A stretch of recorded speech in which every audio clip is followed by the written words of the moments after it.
Yo, what's the word? In today's video, we got 5 tips that are gonna instantly improve your aim.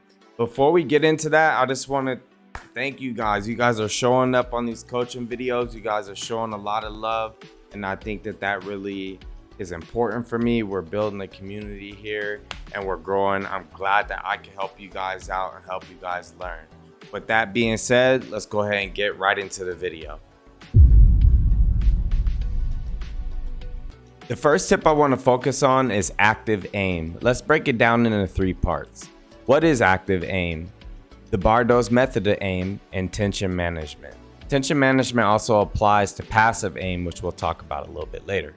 Active aim is one of the ones that everyone loves. It's the snappy aim, it's the flicky aim, it's the target switching ace all-in-one bullet type of aim. But it's also one of the worst and least important parts of your aim in Valorant. You guys all know those basketball highlights you see on YouTube where they're behind the back, through the legs, off the backboard, off your head, then shoot for 3 and you're like, damn, he's cooking. But you also look at one of the best 3-point shooters of all time, Curry, and he's just putting 3s up. Yeah, that's Valorant. The truth is, the correct way to execute active aim lies in strong fundamentals and habits. Once your fundamentals are solid, then you get flashy. So how can we actually have more impactful active aim and build our fundamentals? There's a method of aiming coined by BardOZ, a YouTuber and aim professional in the aiming community. He covers what his method of aiming is. It's basically consists of active aim movements like flicking and target switching with the proper way to execute them. And this is one of the most efficient ways, in my opinion, from a fundamental standpoint of aim. So let's go ahead and listen to what he has to say. So you need to understand that the way you should approach flicking and static dots is not actually one smooth movement, because that will, if you're going very fast, that will be very, very hard to actually, consistently hit on target if you move like that. Or it will just keep you slow. The idea is to actually make a very fast flick, as fast as you can with your arm, and then you will land somewhere close to the dot, possibly even on the dot once you get very good. And then, you have to wait for your brain to realize where you landed, or kind of predict where you're gonna land based on the movement, depending on how good you are. And then micro-correct. Micro-correction means that you're basically flicking again, but on a very, very, very small angle. So it's not really a flick, because it would be just a little movement of the hand. And then you land on the dot. That's the idea. So you split into movements. But like at the start, you can go extremely fast on the flick, but take your time with the micro correction, okay? Because I see people trying to ape, people call it ape, which means basically acting like an ape, moving extremely fast. And you can still ape and be accurate, you just ape the flick part of the movement and not the micro correction one. So you flick extremely fast, then you judge how far you are from target and you micro correct. Now the second part, tension management. There's a clinical study done that talks about the effects of video gaming on the mind and how it relates to the physiological response, addiction, and how stress reacts within the body. I'll drop a link below if you guys want to read it. I already handled this for you, so let's summarize the part of this study that's relevant for your aim. Valorant is a high intensity game, and in high intensity scenarios triggers an internal stress response inside of your body. Now this can vary from person to person depending on how your body deals with these spikes of stress. This is most likely where you'll notice in clutch situations, maybe your very intense situations. For some people it gets difficult to make decisions or even aim accurately. If you're one of the people who defaults to things like spraying or your aim gets shaky, that's your body being overwhelmed with stress and essentially being thrown into fight or flight mode. So let's talk about some solutions to basically fix this. You can fix this in 2 different ways. The first one you can try, this is clinically proven to work, and it clinically decreases the stress in your body in real time. And this is a breathing technique that I usually do in high clutch scenarios or before I'm entering a site. Is something that I teach to all of my students. And the physiological sigh is something that we do spontaneously, but when you're feeling stressed, you can do a double inhale. Carbon dioxide builds up in our bloodstream, and that's one of the reasons we feel agitated as well. But when you do the double inhale, exhale, the double inhale reinflates those little sacs of the lungs. And then when you do the long exhale, that long exhale is now much more effective at ridding your body and bloodstream of carbon dioxide, which relaxes you very quickly. Now, the second way that you can fix this shaky aim or reduce the stress response in your body is by not holding your mouse too heavily. This is called tension management. So when you have your mouse, this is mine for example, you just want to relax your grip. This is how I naturally grip my mouse. You just want to relax in these situations. You don't want to like grip your mouse too tight. You just want to have your mouse in your head be like an egg. And this is something that I learned from an aimer in the aiming community named Maddie. I think his name is VT Maddie. I could be wrong on that, but he talks about it. And basically the idea behind it is if you are clutching your mouse. So right now I want you to pick up your mouse and I want you to grip your, don't break it, okay? Don't break your mouse because yeah, we don't want to do that. But grip your mouse as hard as you can. So I'm gonna tense up my wrist as you'll see here. I'm gonna tense up my wrist and try to just move your wrist left to right. You see how my wrist is actually really shaky? Okay, now calmly grip your mouse like it's an egg and then try to do that same movement. You see how much more smooth that is? Still a little bit shaky, but significantly more smooth. So that's the idea of tension management. Essentially, when you want to have tension in your wrist while you're aiming is when you're making quick flicks. So if I'm flicking from one target to another, that's where you will want to tense up, flick, relax, micro adjust. Okay, remember that. We'll break passive aim down into two categories: crosshair placement / tension management, like I mentioned earlier, and anticipation. There's a large misunderstanding about what's the correct crosshair placement. If you hold close to a wall and you're hitting your shots, then it's fine. If you're holding wide and you're hitting your shots, then it's fine.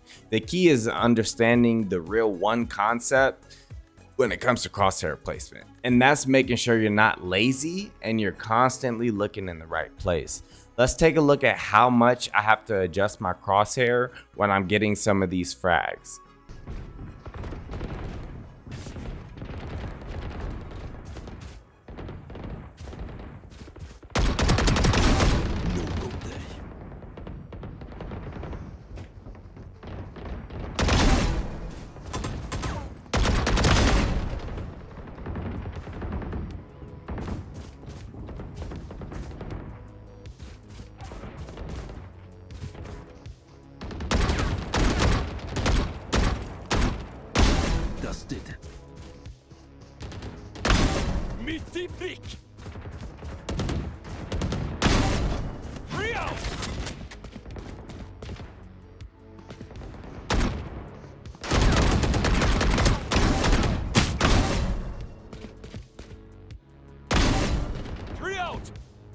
The idea is the better your crosshair placement is, the less active aim you actually need to use. How does tension management fit in this role? Well, when you're tracking a target, it's a lot easier when you're not tensed up. So smoothing corners and things like that when it comes to crosshair placement around walls is a lot easier when you're holding your mouse like an egg. Now, this brings us into our second part of passive aim, which is anticipation. In my opinion, the most important, and it's anticipation. The reason this is the most important, in my opinion, is there's so many times where people are just so distracted. In between rounds, you're on TikTok or you're looking at your phone or watching YouTube. These things are, you're quite literally not locked in. Yo, Clove, are you planning on fucking doing anything? Damn. Like drop a smoke or something. He's last alive every round. Get off my tip, boy.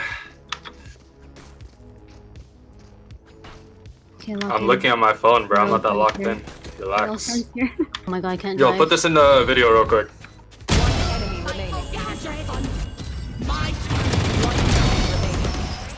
Hey, before I defuse this, number one, I'm not. Number two, good night, boys.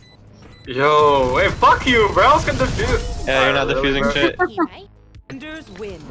Oh my god, go touch my ball sacks, bro. So lock in. When you're holding an angle, visualize someone swinging you. Be ready for that.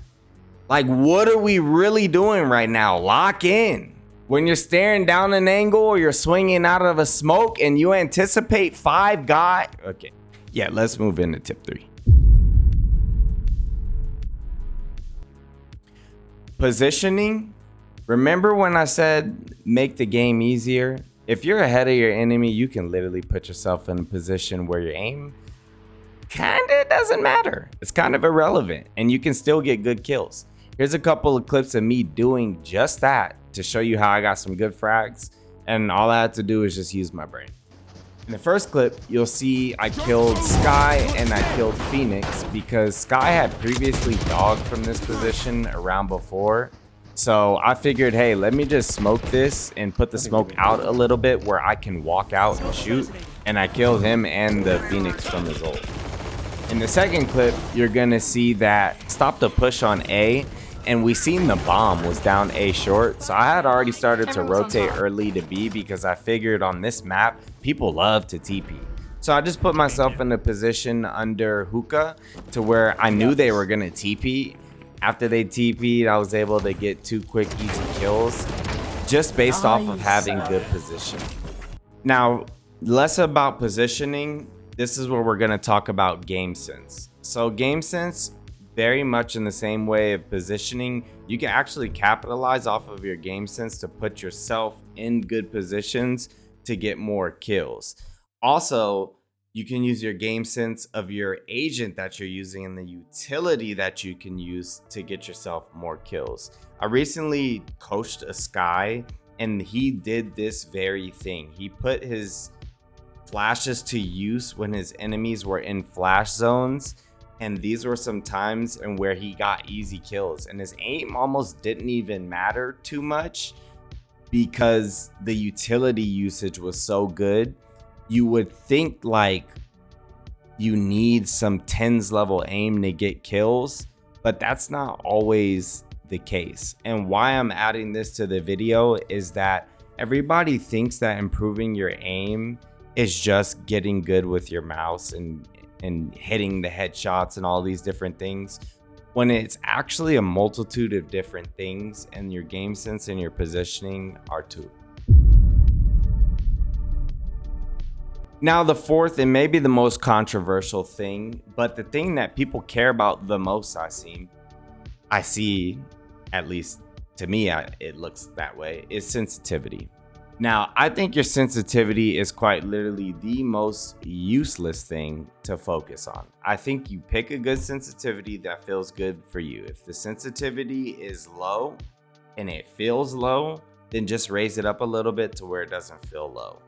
If it's high and it feels too high, the same concept applies. Just bring it down just a little bit to where it feels good for you.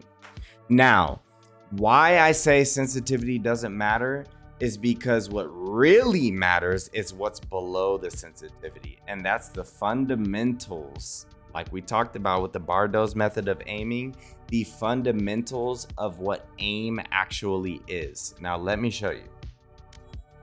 Aiming is broken down into multiple movements that are used from muscles in your fingers, your hand, your palm, your wrist, your forearm, your elbow, and your shoulder, your entire arm. All of that is broken down. So for example, this is a fingertip movement. If you're not doing this for your micro adjustments, this is side to side, up and down, you are missing on pivotal micro adjustment tech. Now, this is a hand movement, right? This is just my hand. I'm just moving my palm. Oh, I'm clicking. Just using my palm, okay? Now I'm just using my wrist. Okay, now my elbow, my entire arm with my shoulder. All of those different things need to be mastered.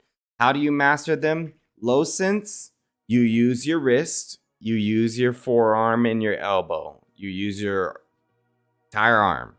High sense, you use your fingertips and you use your palm and you use your wrist.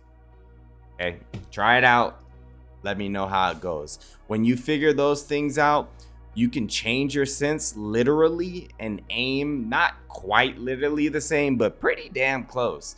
So what I did was an experiment. I hopped in the range. My sense is 1600 DPI, 0.06. So I did some bots on 1600 DPI, 0.06, which is my regular sensitivity. And this is pretty much how it went right here.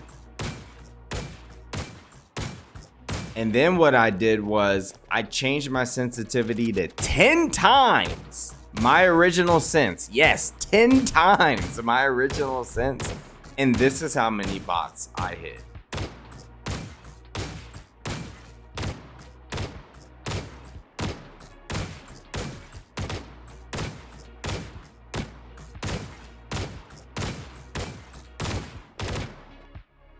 Now, the point of this is just to show you that like your senses doesn't matter as much as you really think it does. What matters is learning the fundamentals of how to aim.